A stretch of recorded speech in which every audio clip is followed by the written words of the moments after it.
Manx Radio's Update with Beth Espy.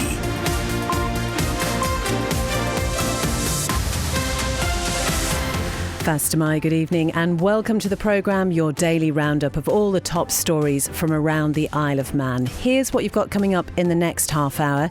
We've been covering the ongoing disruptions to island bus services recently. In just a few moments, we'll hear directly from the Head of Operations at Isle of Man Transport for the latest updates. Also tonight, if you've noticed armed police around more often, we'll hear police explain it doesn't signal a big increase in incidents requiring their presence. And later, the determined fundraiser who braved this delightful weather to complete 2 laps of the Radna Foylan. We'll also keep you updated on any traffic issues as you head home, and if you'd like to text in, you'd be more than welcome. 166 177. First, let's join Lewis for a roundup of today's main news headlines. Fastamai, the cost of a primary school meal will go up by 15 pence in November. The Department of Education, Sport and Culture is blaming a significant increase in the cost of producing and serving them. Children eligible for free school meals will not be affected.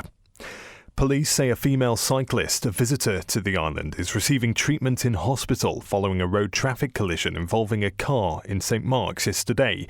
Her condition is stable and she's not thought to have suffered any life-threatening injuries.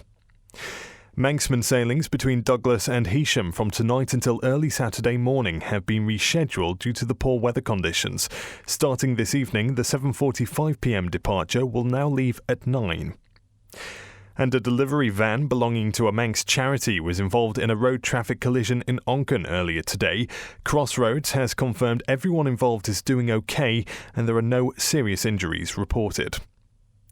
In the latest international news, Israel's military claims it's killed a Hezbollah drone commander in an airstrike on the Lebanese capital, Beirut. The city is further north than the region where most of Israel's attacks have been targeted in recent days. Police are asking for anyone who was sexually abused by former Harrods owner Mohammed Al-Fayed to come forward so they can investigate. Scotland Yard says although criminal proceedings can't be brought against someone who's died, it wants to look at whether anyone else may have committed related offences. Parts of central England are being warned of significant flooding over the next 24 hours. And supermodel Naomi Campbell has been disqualified from being a trustee of her charity for 5 years after the regulator found serious mismanagement of funds.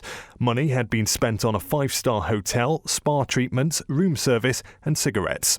Those are the headlines. I'll be back with the news at 6 o'clock. Thanks very much indeed, Lewis. Now the weather brought to you by Manx Glass and Glazing. It's not been great today, has it? Wet and windy. Outbreaks of rain will clear during this evening, though.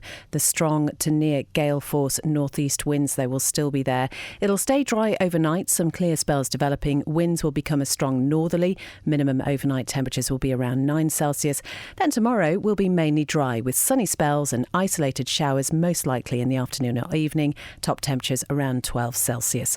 Sunset this evening will be at 6 minutes past 7. Sunrise tomorrow morning will be nearly 7:15. Manx Glass and Glazing can supply and install single, double and triple glazing. Call 674 573 or visit the showroom on the Snugborough Trading Estate. TE Carbon provide new memorial stones, grave renovations, new inscriptions and fire hearths. Visit us at Hope Street, Castletown or at Broadway, Douglas or call 844 440. TE Carbon, here when you need us. Ambitions Recruitment Consultants, covering all business sectors in the Isle of Man. Register online or email your CV to info@ambitions.co.im or ring 614 841. Ambitions, for all your recruitment needs, however big or small. We all need peace of mind. That's where Peace of Mind Manx Will Writing Services can help you. From just £149 plus VAT. Call 671 001 or go to peaceofmind.co.im.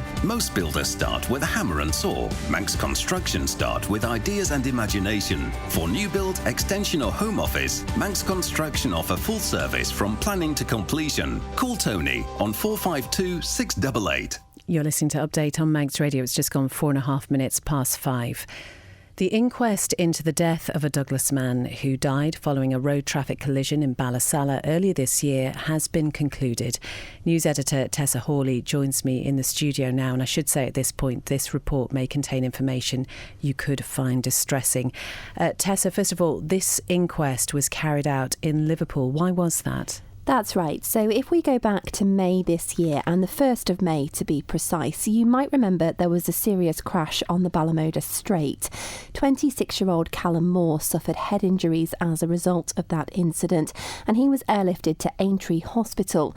But despite treatment, he very sadly died 3 days later on the 4th of May.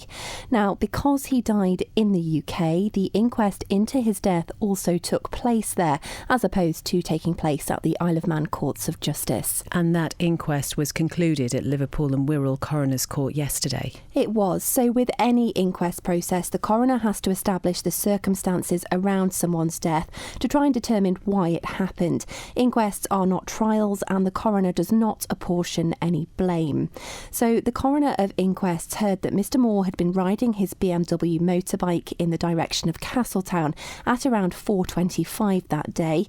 He was travelling behind a friend who was also on a motorbike who'd accelerated to speeds of around 120 miles per hour before starting to slow down.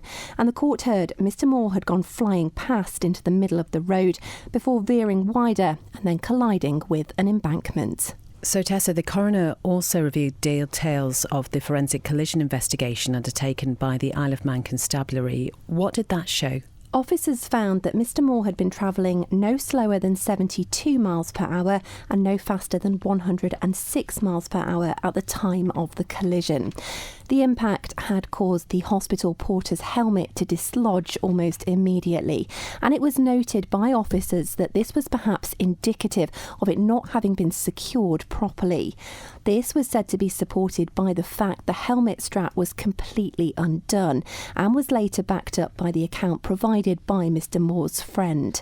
Police therefore determined that it was possible that prior to the collision, Mr. Moore's helmet had risen due to aerodynamic drag, which could have caused a momentary distraction or loss of visibility. So what did the coroner conclude? So she recorded Mr. Moore's cause of death as being from a road traffic collision and said it was more likely than not that he'd lost control of his bike whilst travelling at high speed. But she said that the specific reason for that loss of control remained unknown. Tessa, thank you. You're listening to Update on Manx Radio. It's just gone 7.5 minutes past 5. Bus Vannin has issued another apology following continued disruption to the bus network over the past several weeks. Now, the transport operator has been providing daily updates listing services that may be cancelled unless staff cover is arranged.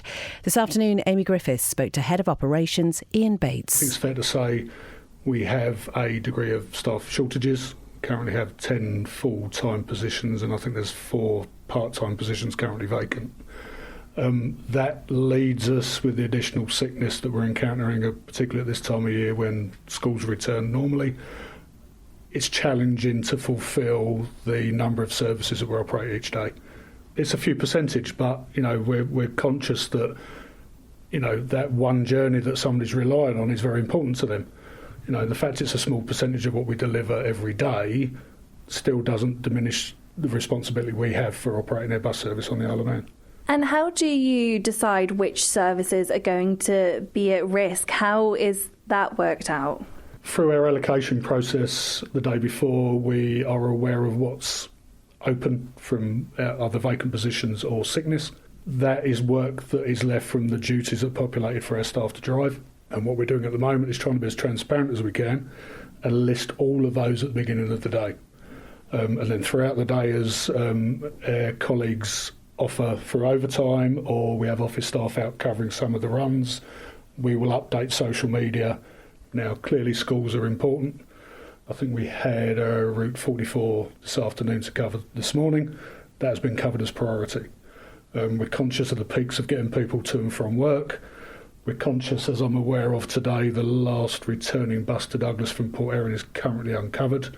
So that is a priority for us now. But we do work through, make sure the hospital's getting the coverage it needs to for people visiting and appointments, etc. we've heard all kinds of rumours, but also that there allegedly used to be an overtime rate which has now been withdrawn. Is that the case? Is that any truth to that, to potentially why some of the drivers are deciding not to take up that overtime? No, there is a premium rate still in existence for a contract group, and that remains in place. That is Ian Bates, who's the head of operations at Bus Vannin, talking to Amy Griffiths. You're listening to Update on Manx Radio. It's just gone 5:10. Let's turn our attention to business now, brought to us by Ramsey Crookall. And Treasury, we're told, is owed more than £18 million in outstanding income tax payments from the past 3 financial years. Christian Jones joins me now. And Christian, first of all, can you just give us some context around this? Yeah, so that's been accrued between the 31st of March 2021 and the 28th of March this year.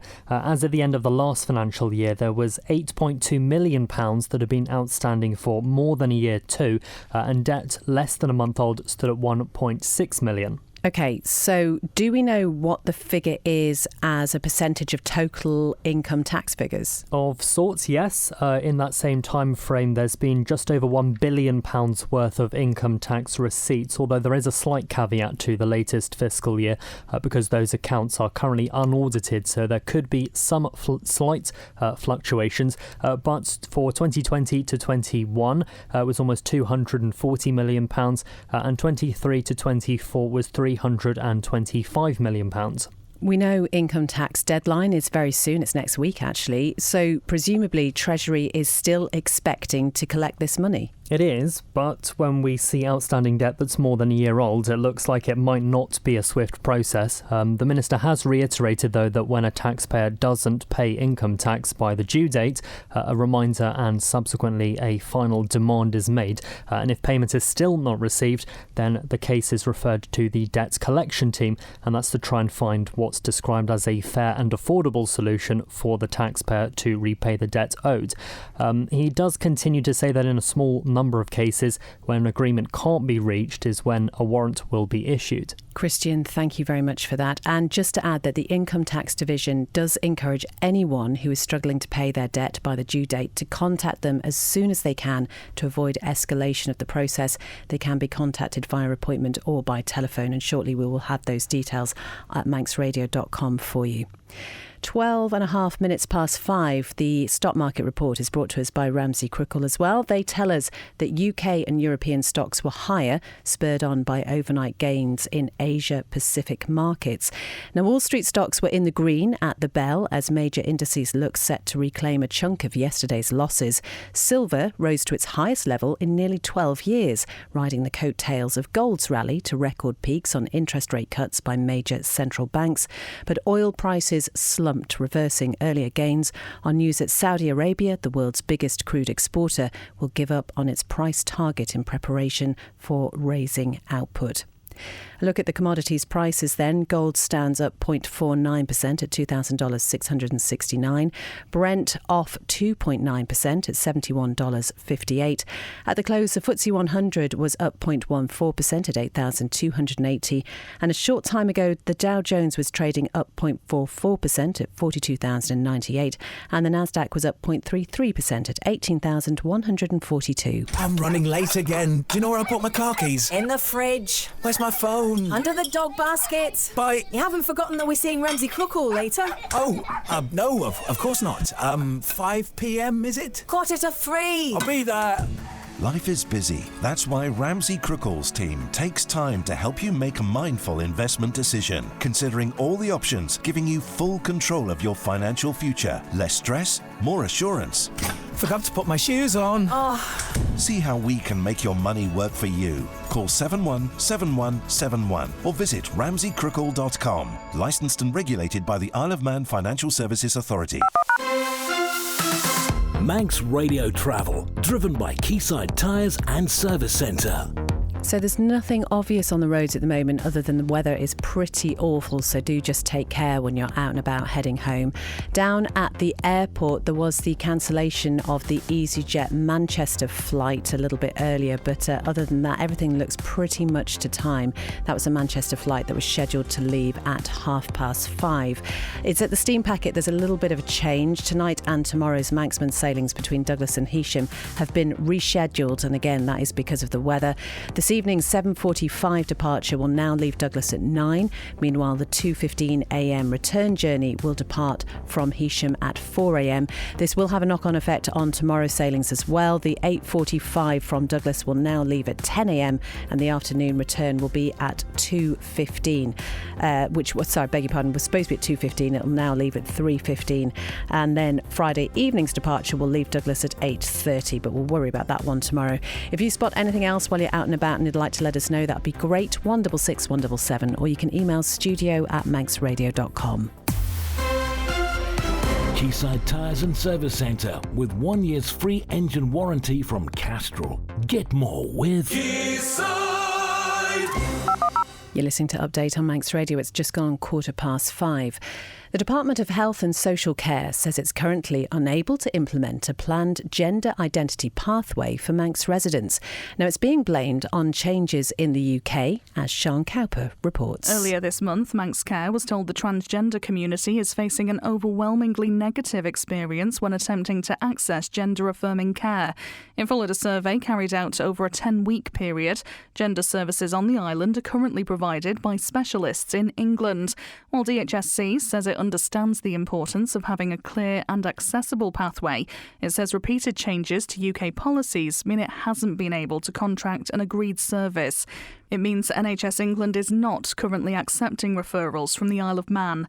It's hoped that NHS England's review into adult gender identity clinics will be completed by March next year, and that in the meantime Manx Care will continue to maintain a waiting list of referrals. In the interim, the healthcare provider is said to be offering temporary care pathways for both adults and children. Anyone wishing to access these resources should speak to their GP. DHSC says it understands how frustrating this may be for those waiting to access the pathway and appreciates the patience shown so far.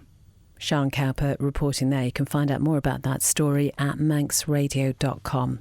Coming up to 17 minutes past 5.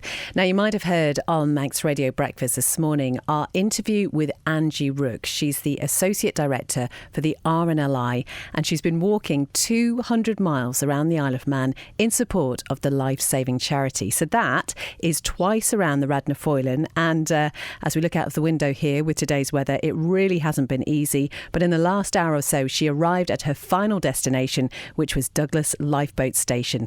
Lewis was there to ask Angie how it felt to be home and dry. It feels amazing, Lewis. Here we are in Douglas Lifeboat Station, as you say. This is my second round of doing 2 lots of 100 miles around the Isle of Man, and I've been greeted here this afternoon by our incredible volunteers. It's fantastic to be back here. It's a wet and windy day. It was hard even coming down from Manx Radio just up the hill. How's it been today on the final leg of the journey? It's been tough, I'll be honest. It was a journey that started in Port Cornay, brought me through Laxey and then over Onchan Head and here to Douglas, and I've been blown all the way along. Luckily the wind's been behind me, but I've been a good girl. I've looked at the tide times, I've looked at the weather, and I've made sure someone knows where I am. And you've had a cup of tea now to warm yourself up. Some highlights from the journey. What's been your favourite point, do you think? I think my favourite point has to be just the beauty of the landscape here in the Isle of Man, seeing not just the rolling countryside and the coastline, but how that then morphs into the marine biosphere that surrounds the island, and the wildlife has been incredible. And the sheer solitude of the track, and just meeting some incredible people as well in each of the communities, has been a highlight every single time. Almost £3,000 raised so far on your Just Giving page. Just remind us why you've done it. This year is the RNLI 200th anniversary, formed in 1824 by Sir William Hillary, and I wanted to do something really special that really marked that moment. I've been part of the RNLI for over 30 years, and when I knew about the coast path here, this was something I really wanted to make sure that the charity that saves lives at sea, that is the RNLI, I could give something back. And so, yes, I thought this was the ideal location to do that. And you've been supported by your husband along the way. I have. My incredible husband, Kevin. He's been my silent supporter the whole way through, met me every 90 minutes down the track, kept me watered, kept me fed, and actually kept me safe as well, making sure I was still doing the right thing and not putting myself in any jeopardy at all. So he's been a great support. Do you get to put your feet up tonight? Absolutely. Glass of wine possibly as well. And then it's back to supporting the RNLI and helping our volunteers first thing on Monday morning across all our nations. That is Angie Rook, the Associate Director of the RNLI, talking to Lewis a short time ago. And I tell you what, that glass of wine will be well deserved this evening. She started walking on the 14th of September. You can't really hear an accent there, but she's actually from North Shields. But she's been over to the Isle of Man on holiday a number of times. And as Lewis said, so far she's raised just under £3,000 the last time we checked. You can find a link to her Just Giving page at manxradio.com. And do keep an eye on our Facebook page a little bit later this evening, because I do believe there will be a video of Angie finishing her challenge as well. 5:20. Now, Ashcourt Racing, the team which TT competitor Lee Johnston rides for, is withdrawing from racing at the end of the year. So what does this mean for the future of the TT winning rider himself? Well, Lee Johnston has been explaining the situation on his YouTube channel today. I don't know 100% if this is forever ever, or it's definitely going to be for the next 2 to 3 years. If the team possibly comes back after that, that is the boss's decision. And yeah, this is hard for me to say. This team has been a massive part of my life, probably for the last 10 years, majority of that. And yeah, it means a lot to me. It's not a decision that's been taken out of anything happening, and literally the situation is that the boss has purchased the company back, and he's put a massive investment into that, and his time and effort and everything he's just too busy to be able to be involved with running the team anymore. So what does that mean for me? The situation right now is I'm more motivated now than I have been for a while, because obviously with injuries and stuff, but the feelings come back. The motivation now is to try and secure a job for next year. The two sort of directions that we could go in, one is obviously go and ride for another team, sign for them, ride the motorbike, go home, do the job, which is something I haven't done for quite a while. And the other option is taking over the team. Not taking over, that's the wrong word, but committing to have to financially bring the budget in, everything. I've had this, I'm going to call it a comfort blanket of the boss and the companies involved with him and Ashcourt and stuff, so that took a bit of that stress away. So that is the other option. If I feel like I could commit, or we could get a title sponsor on board for going forward and take that stress off, that would be the other option. The boss has already agreed that he's more than happy for me to use the truck and the bikes and stuff and everything that's already there. So the infrastructure is massive. The next few weeks or months are going to be really, really busy, and I sort of relish in that as well. I'm looking forward to this challenge, and let's see what happens. That is Lee Johnston there, speaking on his YouTube channel about Ashcourt Racing, which is withdrawing from racing at the end of the year. Sports editor Rob Pritchard is here. I mean, some decisions for Lee to make now. Absolutely, and this is a situation that will be familiar to a lot of riders at certain points in their careers, even now as well. So obviously, as he's mentioned there, you know, the owner of the Ashcourt Racing brand has decided to move in a different direction, at least for the time being. As Lee points out there, there's no suggestion yet that this is a permanent move away, but it will be for at least the next 2 to 3 years as well. But Lee Johnston, as he said, busy months ahead of him, but he's looking forward to that challenge, maybe going into the unknown a little bit. So who knows where we might see him going forward. Well, we will certainly keep an eye on where that might be. Elsewhere, lots of other sports news. Yes, plenty. Well, we're going to start with the Isle of Man men's cricket side, and they've suffered late heartache today as they fell to defeat on the last ball of the game against Estonia at the 2024 European Cricket Championships.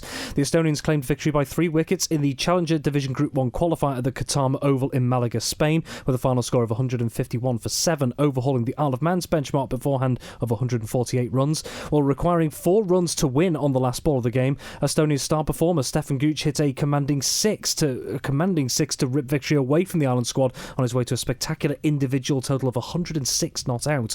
However, the Isle of Man have a chance to bounce back in the second qualifier against Bulgaria, which is currently underway. The Isle of Man have just completed their innings and have put out an astounding scoreline in a T10 format of 217 runs for 1. Ollie Webster hitting an unbeaten century as he made his way to 103 runs not out. Well, if they're successful in that game, they'll meet Estonia again in tonight's final, and that's due to get underway at 7:30pm in Spain. Darts now, and after a challenging opening day, the Isle of Man has had much more positives to take on day 2 of the WDF European Cup in Slovakia. Well, after the team events on Wednesday, this afternoon in Samarin has seen the start of both the men's pairs and ladies singles competitions. Well, in the ladies singles, Margaret Kelly has been the standout performer for the Isle of Man. She's through to the last 16 later this week, with her latest success a 4-2 win over England's Steph Clark in the round of 32. Nikki Bardsley got as far as the last 32 before losing out 4-1 to Ireland's Robin Byrne.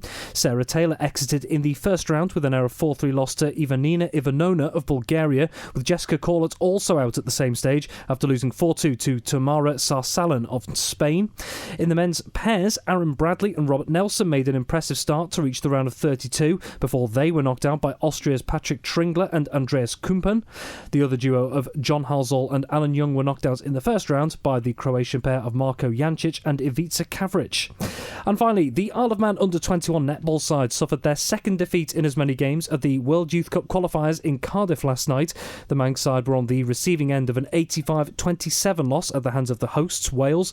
It follows defeat to the United Arab Emirates in the Ireland squad's opening match on Tuesday. Well, today has been a day of rest for the Isle of Man team. They're returning to action tomorrow at 7pm to take on Scotland. Rob Pritchard, thank you very much indeed. If there was a gold medal for pronunciations, you'd get it. I'll tell you... Thank you. don't know where to go with that one.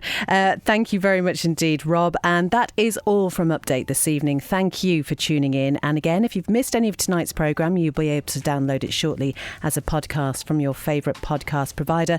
Worth pointing out, we have a range of podcasts on the Manx Radio website. Do go and check them out. There will certainly be something that is right up your street. Thank you to the Manx Radio News team. You can contact them directly by emailing newsroom@manxradio.com. Coming up next on Manx Radio, it's Judith Lay with the Archive Room. Then Chris Kinley will be here live from 6, just to brighten up what has been a bit of a miserable day here. He'll be here with Greatest Hits, then a little light music with Morris Powell, and Ree will be here from 10pm with After Hours. Whatever you're doing this evening, have a really good one, and I'll see you back here again at 5pm tomorrow.